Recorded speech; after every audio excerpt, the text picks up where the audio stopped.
Әмір Темір туралы 10 айғақ. Әмір Темірдің толық есімі Темір ибн Тарағай Бахадыр.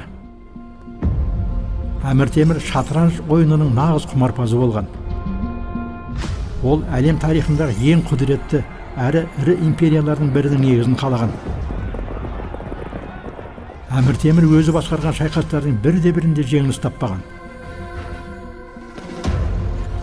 Әмір Темірдің жасампаздық істері де мақтауға лайықты. Оның Ақсарайдың кіреберіс маңдайшасындағы «Егер біздің құдіретімізге шүбә келтірсеңіз, құрған ғимаратымызды көріңіз» деп жазылған сөздері бұған дәлел бола алады. Әмір Темір 27 мемлекеттің аумағын жаулап алған. Осман сұлтандары 20 жыл бойы баса ала алмаған Измир бекінісін Әмір Темір 2 аптаның ішінде бағындырған.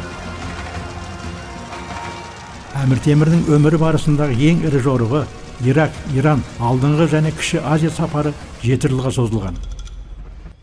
Қазіргі кезде Әмір Темірге тиесілі әйгілі Рубин тасы Лондонда, ал оның қылышы Тегеран мұражайында сақталуда.